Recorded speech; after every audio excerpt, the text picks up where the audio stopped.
incorporates all of life from birth to death.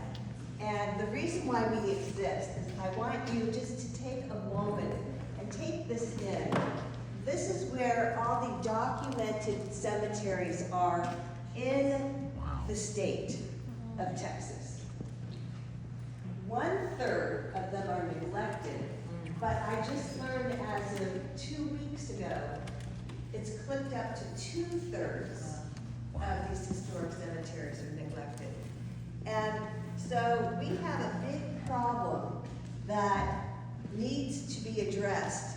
And we believe the recipe of the Constellation of Living Memorials is that formula that can solve this very, very big problem, not only for our state, but also across the United States. And we need to be inventive and realize how is community coming together where we can manifest together, because we're all co-creators together and making a paradigm shift.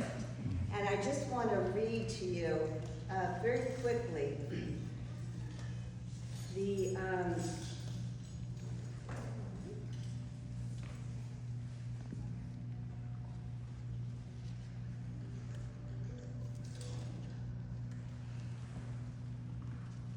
anyways, I can't find it right now, but what I wanted to share is that as our city continues to grow through extreme growth, we are losing a lot of green spaces within our city, and this is an answer using these sacred spaces as an opportunity for community engagement.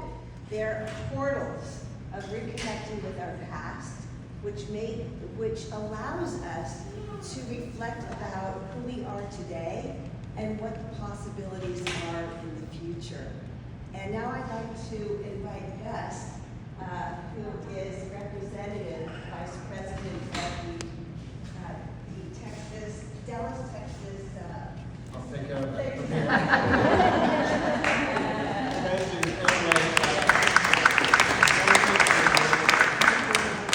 It's amazing what she's done with this organization, the Constellation Living Memorials. I met Julie several years ago. Her husband and I worked at the same place, we're both architects. And when I learned about what CLM does, it totally dovetails with several organizations that I'm involved with. One of which is OGAD at Dallas, which is a historical and genealogical group here in Dallas. I'm past president and vice president of that particular group, which I think she was alluding to.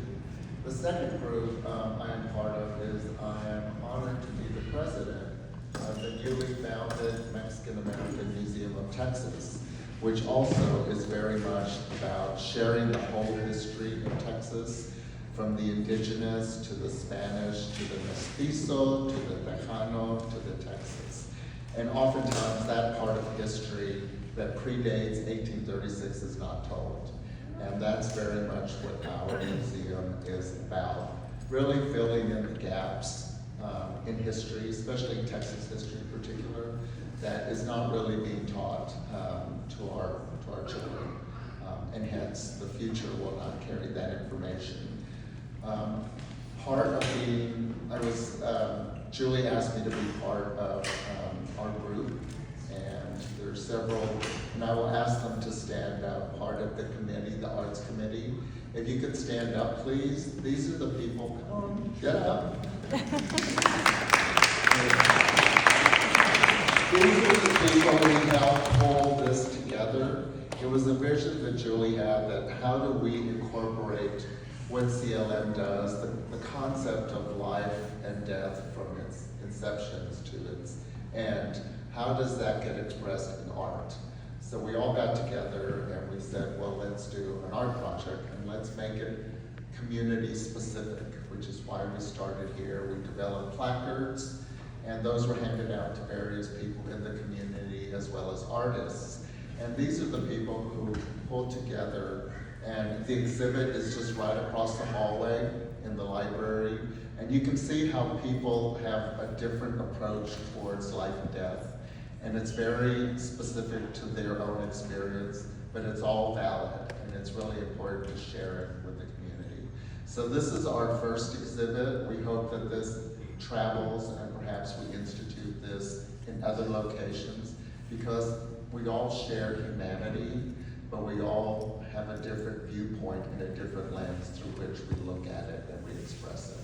So thank you all for being here. The exhibit's fantastic if you haven't seen it yet.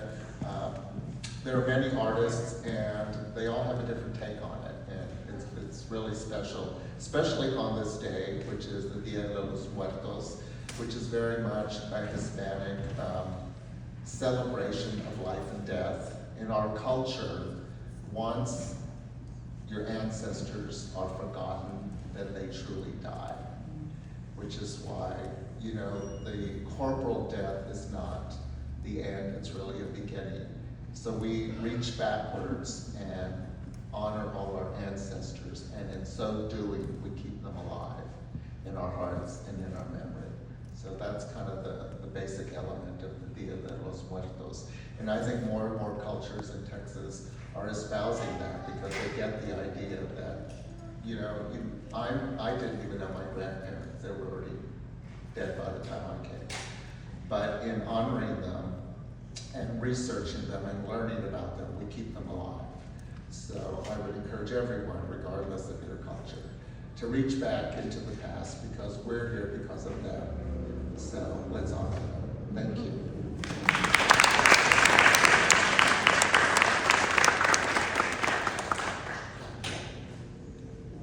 All right, and next we're going to have some comments from Councilmember Resendez from Dallas's District 5. Thank you so much. Thank you all so much. If y'all didn't know District 5, we're sitting in District 5 right now. Southeast Dallas, Pleasant Grove. This is where I'm born and raised. This is where I live. And I'm honored to represent this area. So I'm super happy to see you all here today, surrounded by so much creativity and color and community spirit. So today marks more than the opening of an art project. It's a celebration of who we are, where we've been, and where we're going together. First, I want to extend my deepest gratitude to Julie. Thank you so much. And the Constellation of Living Memorials for giving this project life and for including all of us in that vision. Your dedication has made this day possible. I also want to thank each of you who are here today and everyone that has lent their creativity, your hands and your heart to make this possible. This installation exists because of you, because of your courage to express, to connect, and to create. Your belief in the power of collective creativity shines through every brushstroke, every piece of this project, and every story it tells.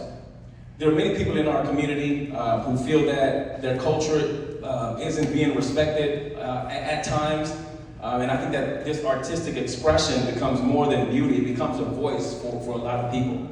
And you know, art allows us to hear those whose voices have been silenced, to see those who too often feel unseen, and to feel stories that might otherwise go untold. And so I believe that it's fitting for this project, this installation, to launch here in Pleasant Grove. For too long, the story of Southeast Dallas was written by people who didn't live here and didn't know us. But that old narrative is finally fading, and in its place, we're seeing the truth we've been living for years. Southeast Dallas is a community of creativity and pride. Southeast Dallas has always been home to incredible artists who turn our neighborhood into living, breathing murals of culture and resilience. The rest of DFW is finally taking notice, and the growing investment in our arts and cultural institutions is proof of that. So today we celebrate the stories of so many people in our city. I want to thank all of you once again for your passion, for your perseverance, and for your art. Thank you to every artist in our community and across our city for your continued dedication to cultural expression, for making our lives more beautiful, and for showing us that we might otherwise never hear these stories. So I'm so proud of all of you and so proud to be part of this incredible project. Thank you all so much.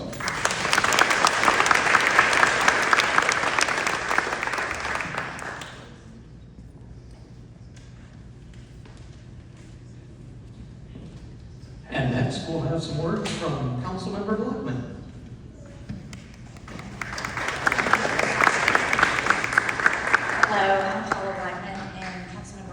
Thank you for hosting us and opening up your library. It's beautiful, and this has been an exciting adventure. I'm Paula Blackman. I am from East Dallas, D9, and Julie Feynman is one of my constituents, and she reached out to me when Warren Ferris Cemetery was her neighbor, essentially, the cemetery. And I've always been fascinated with cemeteries, even as a young child. I think because it's like was mentioned, it's into our past, right? Every tombstone has a story to it. And we have, over 15,000 cemeteries in our state, and a third of them are neglected. And so I think the moral of the story is find your ancestors and go visit them, clean up. I've done that in my family cemetery in New Mexico. And it's very interesting because then you start walking over here and you see this tombstone. And then somebody goes, oh yeah, that was such and such. It becomes this whole historical collection of events that you didn't know existed. And that's what's heartwarming about a circle of life. You know, last night we all had Halloween. How many went trick-or-treating? I know some of you all over here did. And then, you know, now we're still celebrating our Day of the Dead. But they really should never die. And so we did a piece for my good friend Linda England, and some of you may know her if you're from East Dallas. She did the windows. She was the window lady during COVID. And it started off with just a happy birthday dad message. And then it turned into basically a book of messages to our community. And it basically says, pray for us, because we are in some hard times right now. And we need prayers, we need thoughtfulness, we need time to collect where we want to go and how we want to be there. And so we took her inspiration and turned it into a living memorial. And so I hope you will stop by and give us your thoughts on it. We're at District 9 at dallas.gov, and would love to hear from you. But this is an opportunity to share your scares, share your frustrations, and to really come together as a community to share our past, present, and future. So Julie, Jean, the gang of Warren Ferris, and all the living constellations, and to you, the head, I guess what do we call them, not the head librarians? Branch manager of our beautiful library. Thank y'all, and I know it's football Saturday, so y'all are, I thank y'all for being here. How are you doing? Hi, man. How's y'all Longhorns doing? We have this thing going. So anyway, I do appreciate being a part of your Saturday and of this event. So I don't know, are you next? Come on down.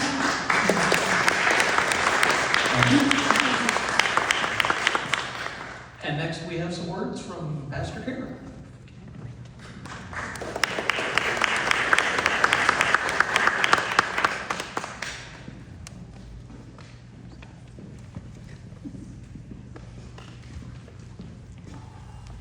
I am so amazed at all of the artwork. Have you seen it all?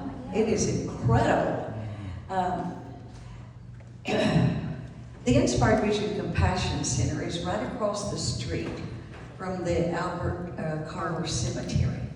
And I'm going to tell you, we have been there for 6 years.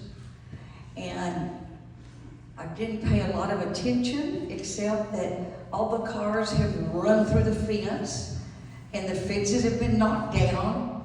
And I didn't really still pay a lot of attention until about 2 years ago.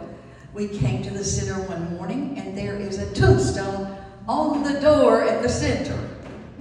And I started looking around, and I found another tombstone at the 7-Eleven.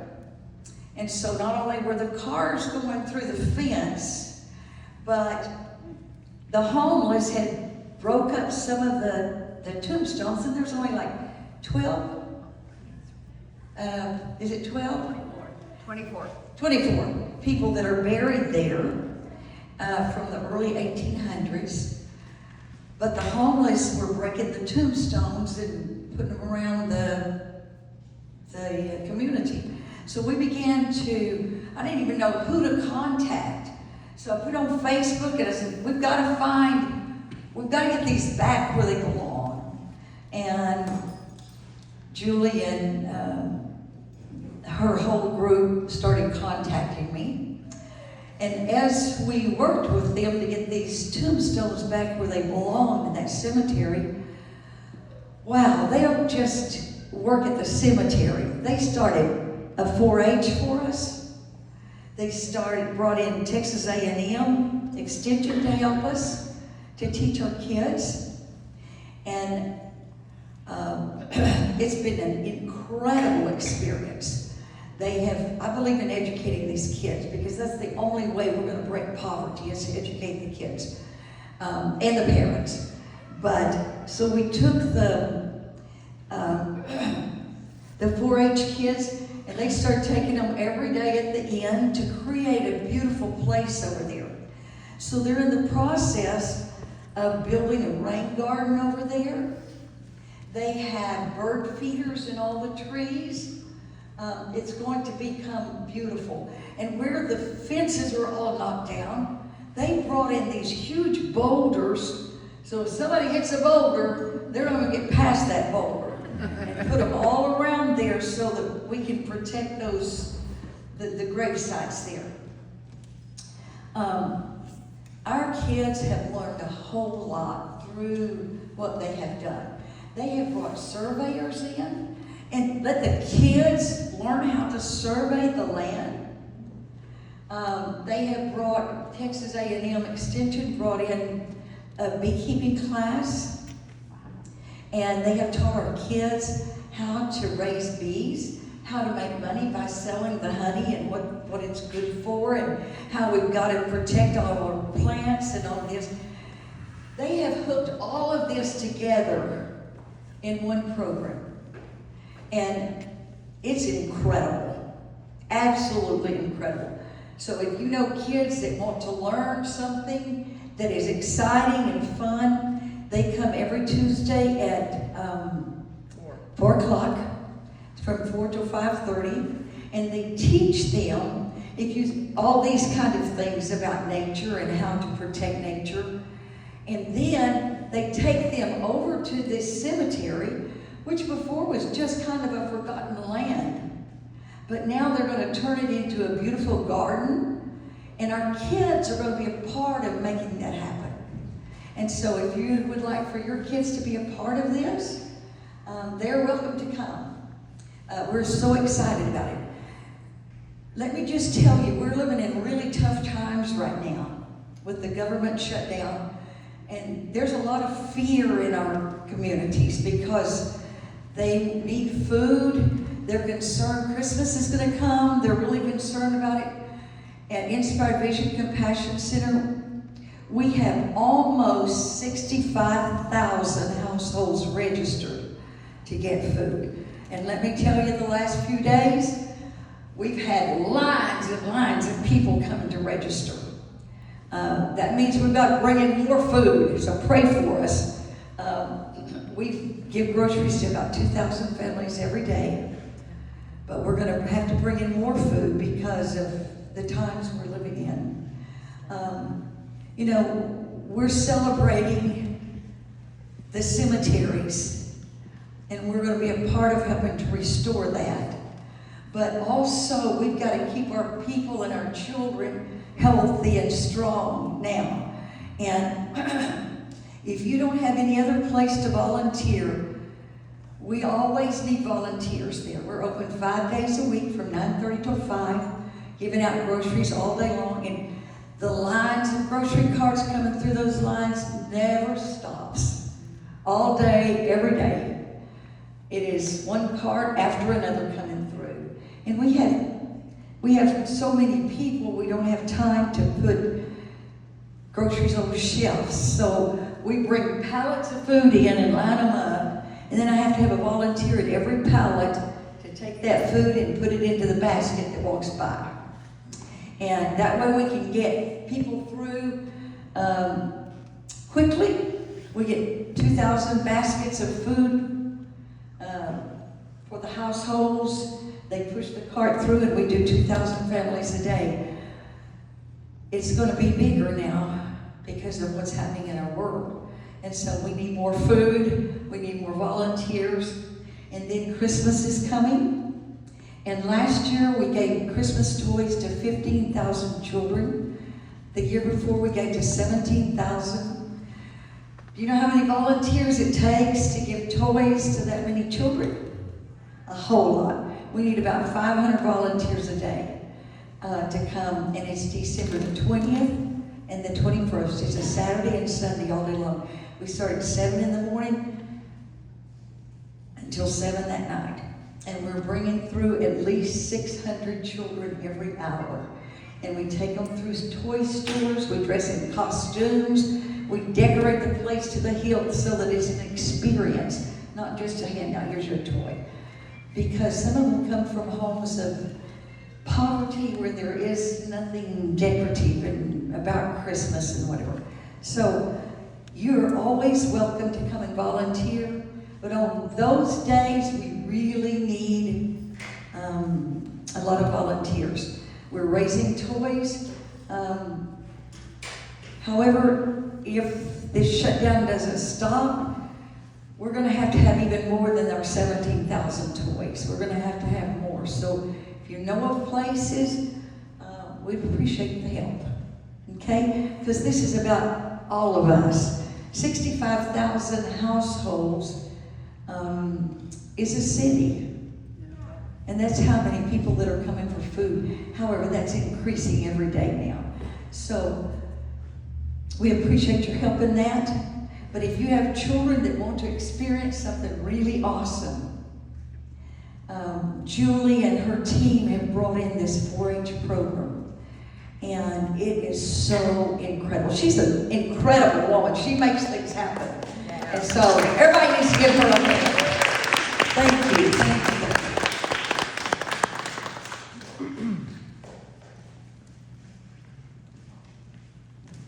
All right, thank you all very much.